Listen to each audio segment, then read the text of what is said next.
Hello दोस्तों, स्वागत करता हूं आपको अपने इस नए वीडियो में। आप लोग देख रहे हैं अपना पसंदीदा चैनल निखिल चौहान क्लास 10। आज मैं आप लोगों को बताने वाला हूं क्लास 10 बायोलॉजी का एक चैप्टर जिसका नाम है आनुवंशिकता। आज हम आनुवंशिकता के बारे में पढ़ने वाले हैं। आनुवंशिकता होता क्या है और आनुवंशिक क्या है, अभी ये होता क्या है, इसी के बारे में आज हम लोग पढ़ने वाले हैं।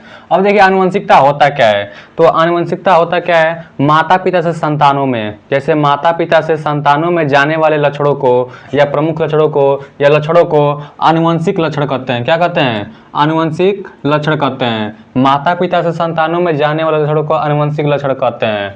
इन लक्षणों का एक पीढ़ी से दूसरे पीढ़ी में जाना आनुवंशिकता कहलाता है। समझ में आ रहा है? आशा करता हूं आप लोग समझ में आ रहा होगा। आनुवंशिकता किसे कहते हैं? तो इसका सबसे सिंपल उदाहरण है, माता पिता से संतानों में जाने वाले लक्षणों को हम लोग क्या कहते हैं?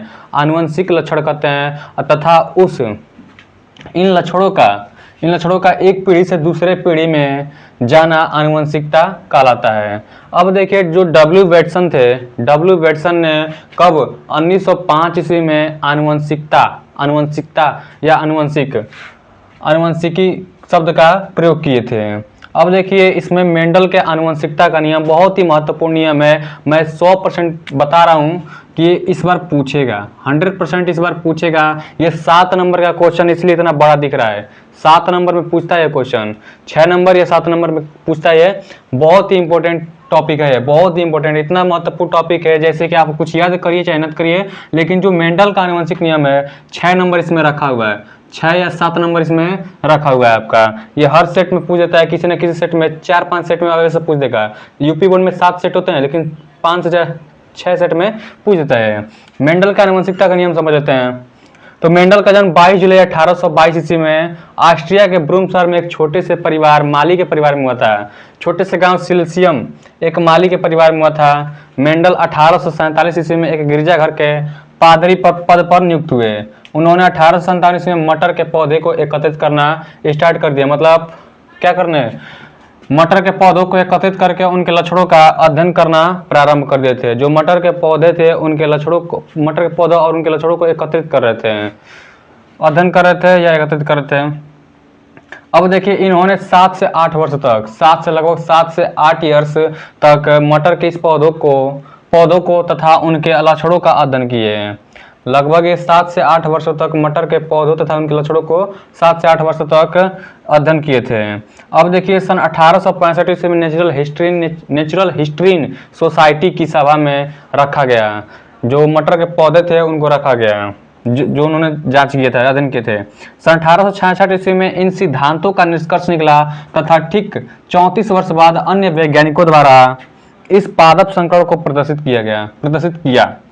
अब देखिए इस पादप संकरण को प्रदर्शित किया तो आनुवंशिक या आधुनिक, अगर ये एमसीक्यू में पूछ देगा, ऑब्जेक्टिव में पूछेगा या बहुविकल्पीय में पूछ देगा, आनुवंशिकी का जनक किसे कहते हैं? तो किसे कहते हैं? मेंडल को कहते हैं। या आधुनिक आनुवंशिकी का जनक किसे कहते हैं? तो मेंडल को कहते हैं। अब इसके बाद देख लेते हैं, मेंडल ने अपने प्रयोग में मटर के पौधों का उपयोग किया। ये भी ऑब्जेक्टिव में पूछता है कि मेंडल ने अपने प्रयोग में किस पौधों के फल को प्रयोग किया? तो मटर के पौधों का प्रयोग किया।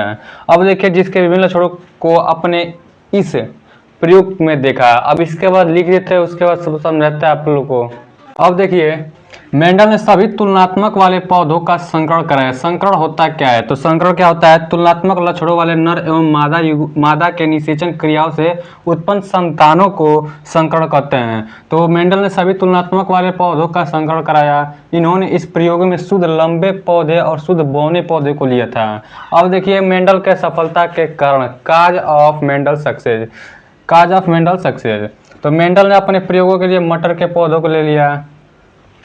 अब देखिए दूसरा इसका है, मटर आसानी से तथा कम समय में उगने वाला पौधा है। तीसरा, मटर पर्यावरण में भी समान विभिन्न प्रजनन की क्षमता रखता है। देखिए मटर पर्यावरण में भी समान विभिन्न प्रजनन की क्षमता रखता है। अब देखिए सभी विभेदक लक्षण प्रभावी होते हैं जो प्रभावी संतति में स्पष्ट प्रकट होते हैं। अब देखिए मेंडल ने अपने प्रयोगों के आधार पर कुछ शब्दों का प्रयोग किया, जैसे यहाँ पर संकरण का प्रयोग किया है। तो संकरण होता क्या है? अभी बताएं, तुलनात्मक लक्षणों वाले नर एवं मादा के निषेचन क्रियाओं से उत्पन्न संतानों को संकरण कहते हैं। ये रहा आनुवंशिकता का नियम। जो मेंडल के आनुवंशिकता का नियम, ये रहा मेंडल के आनुवंशिकता का नियम। सो चैनल पर नया है तो सब्सक्राइब करना ना भूले। आप लोग देख रहे हैं अपना पसंद Nikhil Chauhan class 10। So thanks lot of.